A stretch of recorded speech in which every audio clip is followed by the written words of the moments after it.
Hi అండి, welcome back to ఎనోషియస్ kitchen. ఈరోజు ఇంట్లో చికెన్ ఫ్రై చేశానండి. గ్రేవీ తోటి అన్నంలోకైనా చాలా ఈజీగా కలుపుకొని తినే విధంగా ఉంటుందండి. బ్యాచిలర్స్కి అయితే చాలా ఈజీగా ఉపయోగపడుతుందండి. టైం కూడా చాలా సేవ్ అవుతుంది.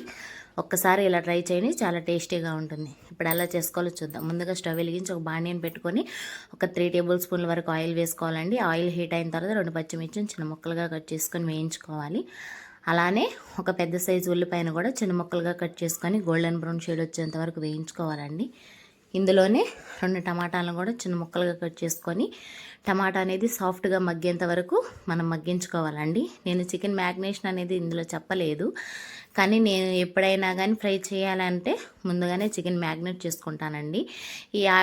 ఈ మ్యాగ్నేషన్ వీడియో ఆల్రెడీ మన ఛానల్లో ఉంటుందండి, చూడండి. ఇప్పుడు ఎలా మామూలుగా ఓవరాల్గా ఎలా చేసుకోవాలో చెప్తున్నాను. ఉప్పు, కారం, అల్లం వెల్లుల్లి పేస్ట్, పెరుగు, కొద్దిగా ఆయిల్, పసుపు వేసుకొని బాగా కలుపుకొని ఒక గంట సేపు అయినా పక్కన ఉంచుకుంటే ఈ చికెన్కి ఉప్పు కారం అనేది బాగా పట్టి టేస్ట్ అనేది చాలా బాగుంటుందండి.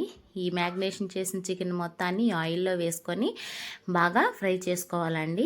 ఈ ఆయిల్ మొత్తం పైకి తేలేంత వరకు ఈ చికెన్ని మీడియం టు హై ఫ్లేమ్లో పెట్టుకొని వేయించుకుంటే చాలా బాగుంటుందండి. చికెన్ అనేది చాలా తొందరగానే వేగుతుంది. లాస్ట్న ఒక 5 నిమిషాల్లో దించుతాము అనగా కొద్దిగా దాల్చిన చెక్క, 3 లవంగాలు, 3 మిరియాలు బాగా దంచుకొని వేసుకుంటే ఈ చికెన్కి ఎక్స్ట్రాగా చాలా టేస్టీ వస్తుందండి. మీరు కూడా ఒక్కసారి ట్రై చేయండి. వీడియో నచ్చితే లైక్ చేసి షేర్ చేసి సబ్స్క్రైబ్ చేయండి. థ్యాంక్